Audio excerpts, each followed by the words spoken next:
안녕하세요, 구독자 여러분 반갑습니다. 여러분 혹시 이런 고민 해보셨나요? 실비보험 있으니까 암치료비도 충분하지 않을까? 또 국가에서 지원하는 산정특례나 본인부담 상한제로 충분히 커버할 수 있지 않을까? 그런데 현실은 다릅니다. 오늘은 실비보험과 국가의료비 지원제도로 커버되지 않는 고액 비급의 암치료비, 그 공백을 채워줄 보험이 어떤 건지 장단점을 알려드릴게요.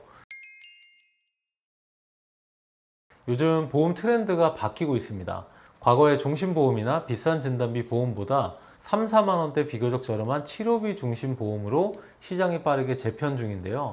그 중에서도 비급여 암치료비 보험에 대한 관심이 가장 뜨거운 이유는 왜일까요? 이 암이라는 질병이 정말 재발률이 높고 실비로 통원치료 비용을 감당할 수 없기 때문입니다. 서울 아산병원 암병원 통계에 따르면요, 전체 암 환자 중에서 입원 환자보다 통원으로 치료받는 환자가 10배 이상 더 많다고 합니다. 따라서 실비보험의 입원 의료비 한도로 보상을 받는 게 아니라 이 통원 한도인 1일 2, 30만 원 수준으로만 보상이 이루어진다는 점이 문제가 될 수 있습니다. 만약에 비급여 치료가 반드시 필요하다는 의사 선생님의 소견을 받고 이 표적이나 면역, 카티앙암제, 그리고 중입자나 양성자 치료 같은 신의료기술 치료를 꼭 받아야 된다면 어떨까요? 이 비급여 치료를 통원으로 받게 되는 경우 수백에서 수천만 원까지 치료비가 발생할 수 있습니다. 그런데 실비에서는 입원이 아니라 통원 한도인 2, 30만 원으로 보상받을 수 있고 또 비급여이기 때문에 국가 지원 제도도 해당되지 않습니다. 즉 본인 부담 상한제나 산정 특례를 적용받을 수 없고 100% 환자가 비용을 부담을 해야 됩니다. 그럼 진단비로 커버되겠지라고 생각하실 수 있지만 진단비는 치료비 외에도 사용할 것이 정말 많습니다. 내가 휴직하거나 휴업하게 돼도 생활비나 자녀교육비, 대출 상환 비용은 계속 필요하기 때문입니다. 그래서 필요한 보험이 바로 비급여 암치료비 보험인데요. 이 보장 방식은 실비처럼 실제 사용한 비용을 돌려주는 실손 개념은 아닙니다. 암치료를 받게 되는 경우에 진단비처럼 정액 보상됩니다. 좀 더 자세히 설명드리면요.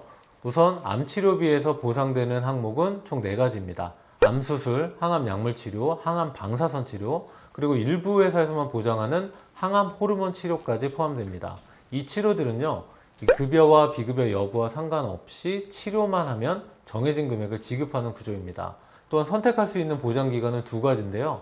암 진단 후 10년 동안만 보장하는 형태 또는 보험 만기까지 평생 보장받는 형태, 최근에는 만기까지 보장하는 신상품이 출시되면서 많은 분들의 이 보장기간 걱정을 덜어주고 있습니다.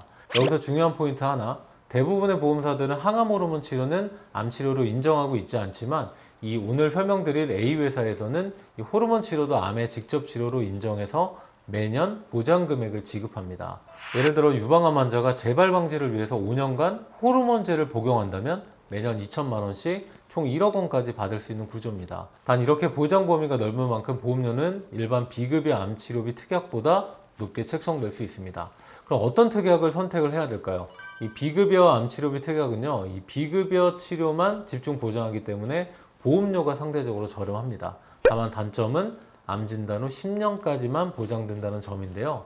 반면에 암 주요 치료비 특약은 급여와 비급여 항목 가리지 않고 실제 치료행위 기준으로 보장하고 있기 때문에 만기까지 보장되는 상품도 선택이 가능합니다. 만기까지 보장되는 상품도 가능하기 때문에 실제 치료비 부담을 더 넓고 길게 덜어줄 수가 있습니다. 그리고 또 하나의 핵심 신상품이 등장을 했는데요. 바로 중입자 치료 특약입니다. 현재는 서울 세브란스 병원에서만 가능하지만 앞으로 전국적으로 확대될 예정이고요. 이 치료는 수술 없이도 이 고형암을 치료할 수 있는 최신 기법입니다.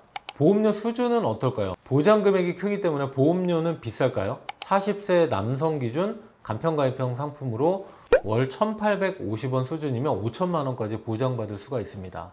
만약 A씨가 전립선암 진단을 받고 중입자 치료를 받았다고 가정을 한번 해보겠습니다. 중입자 방사선 치료비 5천만 원, 그리고 비급여이기 때문에 암주요 치료비 3천만 원, 그리고 상급종합병원 암치료비 1천만 원, 총 보상금은 무려 8천만 원입니다. 실손보험보다 훨씬 더 현실적인 치료비 보장이 되는 거죠. 두 번째 예시인데요. B씨가 폐암으로 비급여 면역항암 치료를 받았다면 비급여이기 때문에 암주요 치료비에서 3천만 원, 비급여 항암약물 치료비 2천만 원, 상급종합병원 암치료비 1천만 원, 총 보상금은 6천만 원이 됩니다. 게다가 갑상선암이나 기타 피부암 같은 유사암도 일반암과 동일한 금액으로 보장된다는 점인데요. 정리해보자면 암 진단만으로 끝나는 보험은 이제 부족합니다. 치료에 집중된 보장 설계, 특히 중입자 치료나 비급여 항암에 대한 대비가 반드시 필요한데요.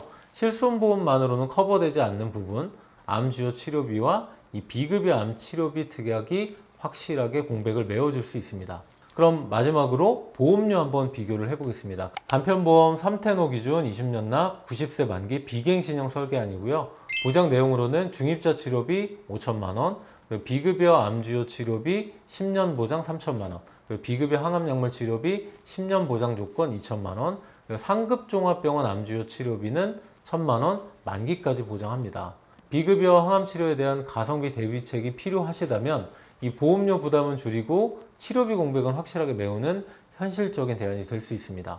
40세, 50세, 60세의 남녀 보험료는 표를 통해서 확인해 주시고요. 비급여 항암 치료에 대한 가성비 대비책이 필요하다면 보험료 부담은 줄이고 치료비 공백은 확실하게 메워줄 수 있는 현실적인 대안이 될 수 있습니다. 추가로 궁금하신 사항은 댓글이나 오픈 채팅방, 그리고 저희 진짜 설계사 익명 채팅방에 오셔서 언제든 편하게 문의 주시면 되겠습니다. 오늘 내용이 도움이 되셨다면 좋아요, 구독, 알림 설정 꼭 부탁드립니다. 다음에 더 알차고 유익한 보험 정보로 찾아뵐게요. 시청해주셔서 진심으로 감사드립니다. 보험 광고는 심의 기준을 준수하였으며 유효기간은 심의일로부터 1년입니다.